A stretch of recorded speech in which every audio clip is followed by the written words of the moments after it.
بسم اللہ الرحمن الرحیم۔ آپ سبھی ناظرین کو امانت خدا اور نبی یوٹیوب چینل میں دل کی اتھا گہرائیوں سے خوش آمدید کہتے ہیں۔ ناظرین مکرم، حضور انور سرکار دو عالم صلی اللہ علیہ وسلم ارشاد فرماتے ہیں کہ میری امت میں سے جو مرد یا عورت یہ خواہش ظاہر کرے کہ میری قبر نور کے روشنی سے منور ہو تو اسے چاہیے کہ ماہ رمضان کی شب قدر میں کثرت کے ساتھ عبادت الہی بجا لائے، تاکہ ان مبارک اور متبرک راتوں کی عبادت سے اللہ پاک اس کے نامہ اعمال سے برائیاں مٹا کر نیکیوں کا ثواب عطا فرمائے۔ حضرت ابو ہریرہ رضی اللہ عنہ سے روایت ہے کہ حضور اقدس صلی اللہ علیہ وسلم نے ارشاد فرمایا، جو شخص لیلۃ القدر میں ایماندار ہو کر بغرض ثواب شب بیداری کرے اس کے اگلے گناہ بخش دیے جائیں گے، اور جو شخص رمضان کے روزے بحالت ایمان ثواب سمجھ کر رکھے اس کے اگلے گناہ بخش دیے جائیں گے۔ سبحان اللہ۔ حضور اکرم نے فرمایا، جو شخص شب قدر میں 2 رکعت نماز پڑھے، ہر رکعت میں سورہ فاتحہ 7 بار، سورہ اخلاص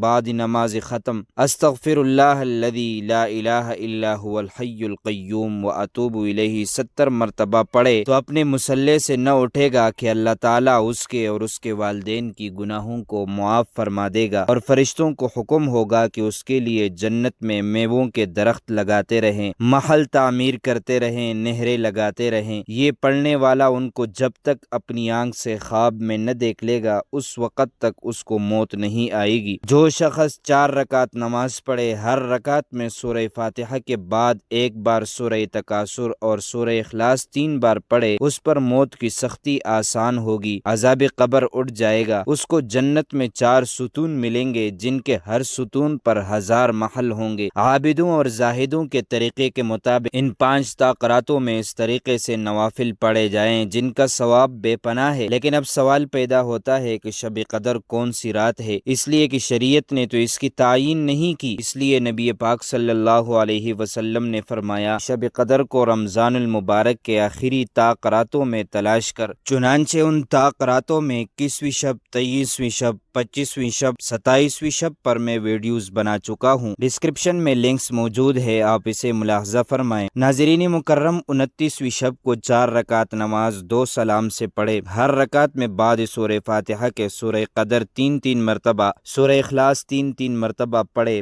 بعد سلام کے 70 دفعہ استغفار پڑھے۔ یہ نماز بخشش کے لیے بہت افضل ہے۔ اسی طرح دوسرا طریقہ یہ ہے کہ 29ویں شب کو 2 رکعت نماز پڑھے، ہر رکعت میں بعد سورہ فاتحہ کے سورہ قدر 1 مرتبہ، سورہ اخلاص 15 مرتبہ پڑھے، بعد سلام کے 70 دفعہ کلمہ شہادت پڑھے۔ یہ نماز عذاب قبر سے نجات کے لیے بہت افضل ہے۔ ایک اور عمل، ماہ رمضان کی 29ویں شب کو 7 مرتبہ سورہ دخان پڑھے، انشاءاللہ اس سورت کے پڑھنے کے باعث عذاب قبر سے اللہ پاک محفوظ فرمائے گا۔ 7 مرتبہ سورہ فتح پڑھنا ہر کسی کے لیے بہت ہی افضل ہے۔ ناظرین مکرم، آپ ملاحظہ فرمائیں کہ شریعت نے نہ زر مانگنے کو بتایا، نہ زمین، نہ دھن، نہ دولت، کیا مانگا جائے؟ صرف اور صرف معافی۔ بات اصل یہ ہے کہ آخرت کا معاملہ سب سے زیادہ کٹن ہے، وہاں اللہ کے معاف فرمانے سے کام چلے گا۔ اگر معافی نہ ہوئی اور خدا نہ خواستہ عذاب میں گرفتار ہوئے تو دنیا کی ہر نعمت اور ہر لذت اور دولت اور ثروت بیکار ہوگی۔ اصل سے معافی اور مغفرت ہی ہے۔ ایک حدیث میں ارشاد ہے، جو شخص لیلۃ القدر میں ایمان کے ساتھ اور ثواب کی نیت سے عبادت کے لیے کڑا رہا اس کے پچھلے تمام گناہ معاف کر دیے جائیں گے۔ شب قدر کی تلاش کے لیے مسجد میں معتکف کو اس لیے لایا گیا کہ شب قدر کی تلاش آسان ہو، کیونکہ بہت سے آدمی ہوں گے، جب سب ایک ہی کام میں مشغول ہوں گے تو دل بھی لگ جائے گا۔ اس میں بھی عجیب حکمت ہے کہ شب قدر کی تاریخ معین نہیں کی، کیونکہ مقصود 5 راتوں میں جگانا ہے۔ پھر سبحان اللہ، اس میں یہ کیسا اعتدال کہ متواتر 5 راتوں میں نہیں جگایا، 1 رات جگایا اور 1 رات سلایا، اور پھر اس سونے میں بھی ثواب جاگنے کا دیا۔ ام المومنین حضرت عائشہ فرماتی ہیں، حضور صلی اللہ علیہ وسلم نے فرمایا کہ لیلۃ القدر کو رمضان کے آخری عشرے کی تاقراتوں میں تلاش کرو۔ تو معزز ناظرین و سامعین، یہ تھی ہماری آج کی ویڈیو۔ ہم پر امید ہیں کہ آپ کو ہماری آج والی ویڈیو پسند آئی ہوگی۔ اس طرح کی مزید اسلامی معلومات کے لیے امانت خدا اور نبی یوٹیوب چینل کو سبسکرائب کیجیے۔ اگر زندگی کے لمحات مزید باقی رہے تو آپ کے لیے ایک اور بہترین ویڈیو بطور تحفہ اللہ تعالیٰ کی رضا کی خاطر پیش کروں گا۔ تب تک کے لیے مجھے دیجیے اجازت۔ اللہ تعالیٰ سے سے دعا ہے کہ اللہ تعالی ہمیں رمضان کے صدقے معاف فرمائے، آمین۔